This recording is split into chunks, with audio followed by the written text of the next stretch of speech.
Hello friends, welcome to my YouTube channel. अभी मैं बात करने वाली हूँ Bihar 7th phase teacher vacancy के बारे में। तो यहाँ पे देख लेते हैं, ये बिहार के एजुकेशन मिनिस्टर की ट्विटर अकाउंट है, जहाँ पे इन्होंने ट्वीट किया कल। अब राज्य में शिक्षकों को राज्यकर्मी का दर्जा प्राप्त होगा। गुणवत्तापूर्ण शिक्षा तथा कुशल मानव संसाधन की दिशा में ठोस कदम उठाए गए हैं। ठीक है, यानी कि अब इस बार जो बहाली होगी शिक्षकों की, उन्हें नियोजित न कहकर राज्यकर्मी का दर्जा प्राप्त होगा, यानी कि वो राज्यकर्मी कहलाएंगे। ठीक है, फिर कल का एक और इनका ट्वीट है कि 10 लाख सरकारी नौकरी के वादे की ओर बढ़ता हमारा प्रतिबद्ध कदम। ये 10 लाख नौकरी का वादा किए थे, जिसमें 3 लाख नौकरी टीचर वाला जो वैकेंसी है वहाँ पे ये लोग दिखा रहे हैं। फिर यहाँ पे आते हैं, एक और Twitter account Bihar education department का है।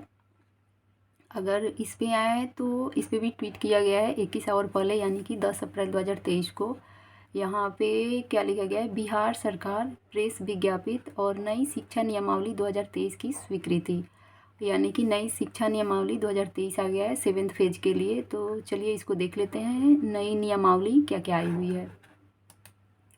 तो नई नियमावली को अगर देखा जाए तो यहाँ पे क्या दिया है, बिहार राज्य विद्यालय अध्यापक नियुक्ति स्थानांतर अनुशासनिक कार्रवाई एवं सेवा शर्त नियमावली 2023। ठीक है, इसको देखते हैं। राज्य में प्रारंभिक एवं माध्यमिक शिक्षा के प्रभावी प्रबंधक और शिक्षा में गुणवत्ता सुधार के लिए विद्यालय स्तर पर प्रभावी हस्तक्षेप की आवश्यकता है। इन उद्देश्यों की पूर्ति हेतु शिक्षा विभाग बिहार सरकार के नियंत्रणाधीन विद्यालय अध्यापक के नए संवर्गों का गठन किया है। यानी कि नया एक गठन किया गया है शिक्षा के लिए, जिसकी नियुक्ति सीधे राज्य सरकार के द्वारा आयोग के माध्यम से प्रतियोगिता परीक्षा के आधार पर की जाएगी। यानी कि एक आयोग का गठन हुआ है, जो कि परीक्षा जो है शिक्षक का प्रतियोगिता परीक्षा कराएगा। कम्पिटिटिव एग्ज़ाम होगा, यहाँ पे कंपटीशन अब होगा, और वो जो पेपर होगा वो पेपर कौन करेगा, तो बीपीएससी के थ्रू होगा, ये कंडक्ट होगा पेपर। उसके बाद देख लेते हैं बिहार राज्य विद्यालय अध्यापक, ठीक है, नियुक्ति और ये सब बाकी बिंदु जो महत्वपूर्ण बिंदु है।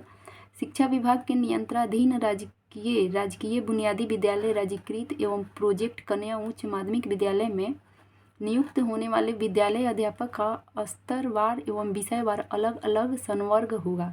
यानी कि आप किस लेवल वाइज और सब्जेक्ट वाइज अलग अलग यहाँ पे वैकेंसी आएगा। अगर प्राथमिक एवं मध्य विद्यालय के मूल कोटि एवं स्नातक कोटि के विद्यालय अध्यापक तथा माध्यमिक विद्यालय एवं उच्च माध्यमिक विद्यालय में विषयवार विद्यालय अध्यापक अलग अलग, ये सभी संवर्ग जिला स्तर के होंगे, यानी कि ये डिस्ट्रिक्ट लेवल के होंगे।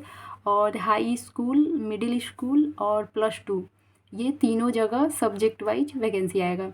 उसके बाद देख लेते हैं आगे क्या लिखा है, विद्यालय अध्यापक के सभी पद सीधी नियुक्ति से भरे जाएंगे। जो भी विद्यालय के अध्यापक हैं उनकी डायरेक्ट नियुक्ति होगी। इस हेतु से राज्य सरकार द्वारा चिन्हित आयोग के माध्यम से पात्र अभ्यर्थियों का लिखित परीक्षा के माध्यम से चयन कर, यानी कि यहाँ पे यही बात बोला जा रहा है कि पहले क्या था ना, कि पहले आप बीएड या डीएलएड हो और सीटेट क्वालिफाई हो तो 6th फेज में डायरेक्ट बहाली हो गया मेरिट बेस पे, वेटेज के अनुसार। बट इस बार क्या हुआ है ना, कि इस बार फिर से एक और पेपर, मतलब आपको ऑलरेडी आप डीएलएड बीएड और सीटेट क्वालिफाई हो ऑलरेडी, फिर आप इस फॉर्म को फिल करोगे, और उसके बाद ये पेपर क्वालिफाई होने के बाद जो भी एग्ज़ाम कंडक्ट करवाएगा बीपीएससी के थ्रू, वो एग्ज़ाम देने के बाद फिर आपकी बहाली होगी, अगर आप कट ऑफ पार कर रहे हो तो। उसके बाद देख लेते हैं कि कौन कौन से लोग इसको भर सकते हैं। बहुत सारे लोगों का क्वेश्चन होता है कि कौन कौन भर सकते हैं। यहाँ पे दिया हुआ, आवेदक को भारत के नागरिक एवं बिहार राज्य का अस्थायी निवासी होना अनिवार्य है। यानी कि ये जो 3 लाख वैकेंसी आया है वो सिर्फ और सिर्फ बिहार के जो निवासी है, जो बिहार राज्य में रहते हैं, सिर्फ वो अप्लाई कर सकते हैं, और अदर स्टेट वाले नहीं कर सकते हैं। उसके बाद देख लेते हैं विद्यालय अध्यापक के पद पर वेतन आदि राज्य सरकार द्वारा निर्धारित किया, यानी कि जो भी सैलरी वगैरह है टीचर की वो स्टेट गवर्नमेंट देगा। उसके बाद देख लेते हैं विद्यालय अध्यापक के विभिन्न संवर्गों का पद बल वही होगा जो सरकार द्वारा समय समय पर निर्धारित किया जाएगा। अन्य सेवा शर्तें राज्य सरकार द्वारा निर्धारित की जाएगी। ठीक है, उसके बाद नियुक्ति का देख लेते हैं। विद्यालय अध्यापक के पद पर नियुक्ति हेतु राष्ट्रीय अध्यापक शिक्षा परिषद द्वारा समय समय पर निर्धारित शैक्षणिक एवं प्रशैक्षणिक योग्यता धारित करता हो विशेष विद्यालय अध्यापक के लिए अर्हता भारतीय। यहाँ पे एक और चीज़ दिया गया है कि जैसे आपका जॉब हो गया, उसके बाद 2 साल तक तो आप प्रोविज़न पे रहते हो, तो वहाँ पे भी आपको 2 साल तक प्रशैक्षिक योग्यता यानी कि 2 साल तक आपका काम देखा जाएगा। अगर आप अच्छा से नहीं कर रहे हो तो 1 ईयर और आपको टाइम दिया जाएगा, और उस 3 ईयर के पीरियड में भी अगर आप अच्छे से काम नहीं कर रहे हो तो फिर वहाँ से आपको निकाल दिया जाएगा। ये भी इसमें बोला गया है। उसके बाद देख लेते हैं यहाँ पे, परंतु 2012 से पूर्व नियुक्त एवं कार्यरत शिक्षक जो दक्षता परीक्षा उत्तीर्ण होंगे के लिए शिक्षक पात्रता परीक्षा में उत्तीर्णता अनिवार्य नहीं होगी। अब जो पहले से ऑलरेडी टीचर हैं और 2012 में जो दक्षता परीक्षा में क्वालिफाई हैं या पास कर चुके हैं, तो उनके लिए ये पास करना ज़रूरी नहीं है। उसके बाद आरक्षण देख लेते हैं। आरक्षण का बात अगर किया जाए तो राज्य सरकार के अधीन सीधी नियुक्ति में सामान्य प्रशासन विभाग के द्वारा लागू आरक्षण का प्रावधान प्रभावी होगा, यानी कि जो पहले से जो आरक्षण मिलता था महिला को और SC ST ये रहेगा, और जितने भी सब्जेक्ट की वैकेंसी आएगी उसमें 50% जो सीट है वो महिला लोगों के लिए रिजर्व रहेगा ऑलरेडी। बस यही कहा गया है। उसके बाद देखिए यहाँ पे बाकी दिया गया है, कोई अभ्यर्थी इस नियमावली के अंतर्गत अधिकतम 3 बार परीक्षा में भाग ले सकता है। ये सबसे मोस्ट इम्पोर्टेंट जो पॉइंट दिया गया है कि ये जो एग्ज़ाम है इसमें आप अधिकतम 3 बार परीक्षा में भाग ले सकते हैं, यानी कि 3 अटेम्प्ट ही आप दे सकते हैं। नए नियमावली में काफ़ी कुछ चेंज हुआ है। फर्स्ट कि आपको तो फिर से एक और एग्ज़ाम देना होगा।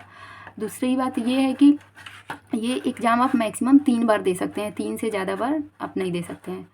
उसके बाद देख लेते हैं लास्ट 3 और 4 पॉइंट। इस नियमावली के अधिसूचित होने की तिथि के पूर्व की नियमावलियों द्वारा नियुक्त बिहार जिला परिषद नगर निकाय माध्यमिक उच्च माध्यमिक विद्यालय के शिक्षक एवं बिहार पंचायत नगर निकाय प्रारंभिक विद्यालय के शिक्षकों का संवर्ग यथावत रहेगा, यानी कि पहले से जो भी हैं वो जैसे हैं वैसे ही उन लोगों का रहेगा। अवधि में अधिसूचना इस नियमावली के प्रभावी होने की तिथि पर, और ये कब का है? दीपक कुमार सिंह, अपर मुख्य सचिव, 10/4/2023। कल की ये कल जो आया वो है,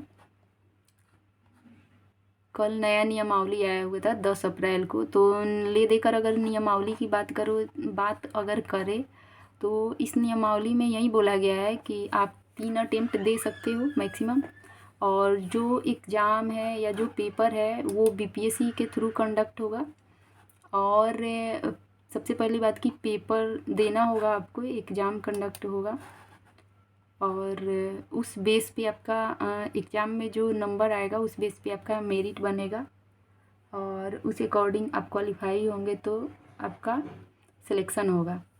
सिलेक्शन होने के बाद भी 2 ईयर्स तक आपको टाइम दिया जाएगा। अगर आप अच्छा परफॉर्मेंस नहीं दे रहे हैं तो 1 ईयर और दिया जाएगा टाइम, आपको मिला जुला कर 3 ईयर्स टाइम दिया जाएगा। अगर उसके बाद भी अगर आप अच्छा परफॉर्मेंस नहीं देंगे तो यहाँ से आपको निकाल दिया जाएगा। इट मीन्स ये प्राइवेट जॉब की तरह मान लो प्राइवेट जॉब की तरह। बट अगर बात करें सैलरी की तो सैलरी इसमें अच्छी खासी मिलेगी। अगर BPSC पेपर कंडक्ट करा रहा है और उसके थ्रू अगर आप जा रहे हो जॉब में, तो आई थिंक आपकी 40 प्लस 40 प्लस आपकी सैलरी स्टार्ट होगी।